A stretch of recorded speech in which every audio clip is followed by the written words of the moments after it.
नमस्ते दोस्तों। Cold shower या हॉट शावर, इस डिबेट को आज खत्म करेंगे। कौन सा वाला शावर आपके लिए बेहतर होने वाला है और कौन सा वाला शावर कब लेना चाहिए, इस बारे में बात करेंगे। बहुत ही इंफॉर्मेटिव वीडियो होने वाला है दोस्तों, तो एंड तक जरूर देखिएगा। तो चलिए शुरू करते हैं। अब कौन से टेम्परेचर को हम कोल्ड शावर और कौन से टेम्परेचर को हम हॉट शावर कहेंगे, ये सबसे पहले जानना होगा। बहुत सारे अलग अलग रिसर्च पेपर में और आर्टिकल्स में अलग अलग टेम्परेचर के बारे में बताया गया है, लेकिन इन जनरल मैं आपको यही कहूंगा कि फॉर कोल्ड शावर वाटर के टेम्परेचर को 15 से 20 डिग्री सेल्सियस के बीच में और फॉर हॉट शावर वाटर के टेम्परेचर को 37 टू 40 डिग्री सेल्सियस के बीच में आप रख सकते हैं। 15 डिग्री सेल्सियस के नीचे का और 40 डिग्री सेल्सियस के ऊपर का टेम्परेचर आपके लिए नुकसानदायक हो सकता है, तो उनको अवॉइड कीजिए। तो आइए जानते हैं कोल्ड शावर के क्या क्या बेनिफिट्स हमें मिल सकते हैं। सबसे पहले तो अगर आपको ड्राई स्किन या ड्राई हेयर की समस्या है तो कोल्ड शावर आपके लिए बहुत अच्छा होने वाला है, क्योंकि ये आपके स्किन के और बालों में जो नेचुरल ऑयल्स रहता है उनको प्रिजर्व करने में मदद करता है। देखिए, आपको आपके स्किन के ऊपर हर रोज मॉइस्चराइजर तो लगाना ही है, उसको सब्स्टिट्यूट नहीं कर सकते, लेकिन कोल्ड शावर एक एडेड बेनिफिट आपको दे सकता है। जब आपका स्किन कोल्ड वाटर के कांटेक्ट में आता है तब एक इलेक्ट्रिकल इंपल्स हमारे ब्रेन में जाता है। उससे हमारे ब्रेन से नॉर एपिनेफ्रिन बोल के एक केमिकल रिलीज होता है जो कि आपके मूड को एलिवेट करता है, जो आपके डिप्रेशन को प्रिवेंट करने में मदद कर सकता है। कोल्ड वाटर जब हमारे स्किन के कांटेक्ट में आता है तब स्किन में जो ब्लड वेसल्स रहते हैं वो सिकुड़ जाते हैं। इससे क्या होता है, स्किन में ब्लड फ्लो कम हो जाता है। उस ब्लड फ्लो को मेंटेन करने के लिए हमारा हार्ट जोरों से धड़कने लगता है, जिस वजह से हमारे पूरे शरीर में ब्लड सर्कुलेशन टेम्पोररीली कुछ वक्त के लिए बढ़ जाता है, जिससे यंग लोगों को और एथलेट्स को बहुत ज्यादा फायदा पहुंच सकता है। लेकिन ये बुजुर्गों के लिए और जिनको पहले से ही हार्ट डिजीज है उनके लिए खतरनाक हो सकता है। तो जिनको पहले से ही हार्ट का डिजीज है वो अगर कोल्ड शावर लेते हैं तो शावर के अंदर ही उन्हें हार्ट अटैक आने का खतरा रहता है। इस वजह से बुजुर्गों में और जिनमें पहले से ही कोई हार्ट का डिजीज है उनको कोल्ड शावर बिल्कुल अवॉइड करना चाहिए। ऐसा कहा जाता है कि कोल्ड शावर लेने से हमारे शरीर का जो मेटाबॉलिज्म है वो कुछ देर के लिए बढ़ जाता है। हमारे शरीर में जो ब्राउन फैट सेल्स रहता है वो एक्टिवेट हो जाते हैं, जिससे अल्टीमेटली फैट रिडक्शन में मदद होता है। तो जो लोग अपने वेट लॉस करने के बारे में सोच रहे हैं और उसके लिए एक्सरसाइज कर रहे हैं तो वो एक्सरसाइज को कंटिन्यू कीजिए। उसके साथ अगर आप कोल्ड शावर लेंगे तो वो जरूर आपको कुछ एडिशनल फायदा पहुंचा सकता है। कुछ स्टडीज में ऐसा पाया गया है कि कोल्ड शावर लेने से आपका जो ओवरऑल इम्यून सिस्टम है वो बूस्ट अप होता है, जिससे आपका रोग प्रतिरोध क्षमता बढ़ता है। यहाँ पे मैं और एक चीज कहना चाहूंगा कि कोल्ड शावर लेने का एक बहुत अच्छा साइकोलॉजिकल इंपैक्ट भी रहता है। कोल्ड शावर एक बहुत ही अनकंफर्टेबल चीज है। एक्चुअली विंटर के टाइम में स्पेशली कोल्ड शावर लेना कोई भी पसंद नहीं करता है। उस टाइम में सभी हॉट शावर लेना ही पसंद करता है।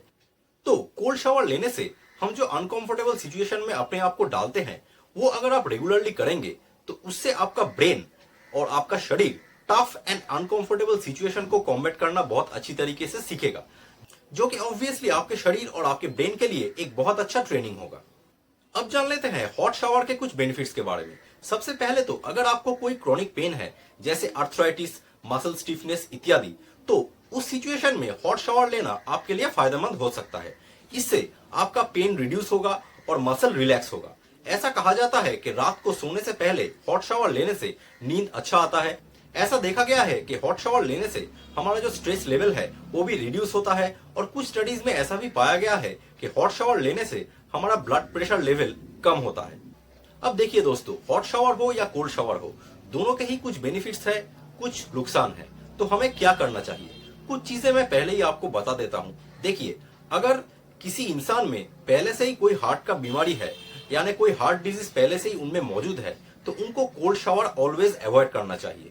उनके लिए नॉर्मल टेम्परेचर शावर या थोड़ा सा वार्म वाटर शावर अच्छा रहेगा। अगर किसी को पहले से ही सांस का तकलीफ है या कोई रेस्पिरेटरी सिस्टम में प्रॉब्लम है तो उनके लिए भी कोल्ड वाटर शावर खतरनाक हो सकता है। उनको भी हॉट वाटर शावर ही प्रेफर करना चाहिए। लेकिन किसी को अगर रिसेंटली कहीं पे चोट लगा है या कहीं पे सूजन है तो हम यूजुअली वहां पे आइस पैक लगाने के लिए सजेस्ट करते हैं। तो उन लोगों में हॉट वाटर शावर का कोई फायदा नहीं मिलेगा, बल्कि उनमें कोल्ड वाटर शावर से ही फायदा मिल सकता है। इसके साथ एकदम छोटे बच्चों को कोल्ड वाटर से कभी नहाना नहीं चाहिए, क्योंकि इससे उनको हाइपोथर्मिया हो सकता है। और बुजुर्गों में भी हॉट वाटर शावर ही अच्छा होता है, क्योंकि बहुत कॉमनली उनमें क्रोनिक पेन का समस्या रहता है, उसके साथ हार्ट डिजीज, लंग डिजीज इत्यादि भी रह सकता है। तो एक्सट्रीम्स ऑफ एजेस को छोड़ के और अगर आप में पहले से ही कोई बीमारी नहीं है, आप एक नॉर्मल फिट एडल्ट मेल या फीमेल है, तो आपके लिए कौन सा वाला शावर बेस्ट रहेगा? अगर आप एक दिन में 2 बार शावर लेना पसंद करते हैं, तो मॉर्निंग में आपके लिए कोल्ड वाटर शावर लेना काफी फायदेमंद हो सकता है।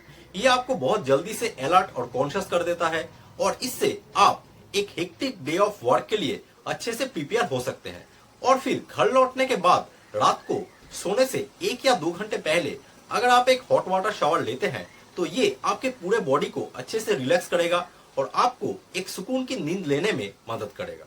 लेकिन अगर आप पूरे दिन में सिर्फ एक ही बार शावर लेना पसंद करते हैं, तो उस सिचुएशन में सुबह सुबह अगर आप नहाते हैं तो कोल्ड वाटर शावर आपके लिए अच्छा होगा, और अगर आप रात को नहाते हैं तो हॉट वाटर शावर आपके लिए अच्छा होगा।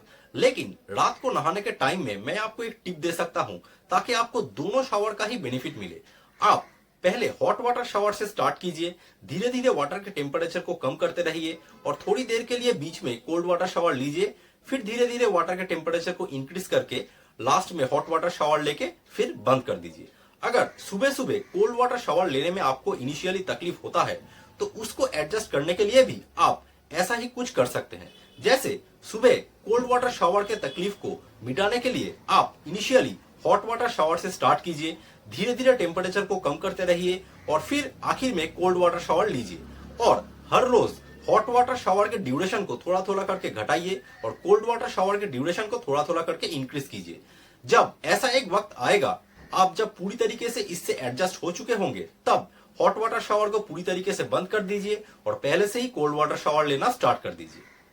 लेकिन मेरा राय हमेशा यही रहेगा कि आपके टोटल शावर का जो ड्यूरेशन है उसको हमेशा 10 मिनट से कम रखने का ही कोशिश कीजिए। यहाँ एकदम आखिर में एक बहुत ही इंपॉर्टेंट चीज कह के मैं ये वीडियो खत्म करूंगा। देखिए, आज तक जितना भी स्टडीज इस बारे में हुआ है, उनमें से ज्यादातर स्टडीज वाटर इमर्शन के ऊपर हुआ है, जो कि आधा घंटा या 1 घंटा कोल्ड वाटर या हॉट वाटर में इमर्शन करने के बाद क्या फायदा या नुकसान होता है उस बारे में हुआ है। तो उस स्टडीज के रिजल्ट को कंपैरेटिवली शॉर्टर ड्यूरेशन वाला शावर में हम एकदम डायरेक्टली पुट नहीं कर सकते हैं। लेकिन अभी तक जितना हमें पता चला है और शावर को लेके जितना स्टडीज आज तक हुआ है और मैंने जितना पढ़ा है, उसको अगर पूरी तरीके से समराइज किया जाए, तो मैंने अभी इस वीडियो में जो इन्फॉर्मेशन आपको दिया है, अगर आप उसको ठीक तरीके से फॉलो करेंगे, तो ये मैं कह सकता हूं आपको कोई फायदा हो या ना हो, कोई नुकसान एटलीस्ट नहीं हो सकता। पर एक चीज हमेशा याद रखिए, अगर आपको इस टाइम में कोई बीमारी है, या एकदम छोटे बच्चों के लिए या बुजुर्गों के लिए, या अगर आपको कोई क्रोनिक बीमारी है जैसे कोई हार्ट डिजीज या लंग डिजीज, तो उस सिचुएशन में आपके जो कंसल्टिंग फिजिशियन है उनसे सलाह करके ही कौन सा वाला शावर आपको लेना चाहिए उस बारे में डिसीजन लीजिए। ऐसा कोई यूट्यूब वीडियो देख के कोई भी डिसीजन खुद से मत लीजिए। यही बोल के ये वीडियो मैं यहाँ पे खत्म करता हूँ। मिलेंगे अगले वीडियो में, तब तक स्वस्थ रहिए, खुश रहिए, दूसरों को भी खुश रखिए। नमस्ते।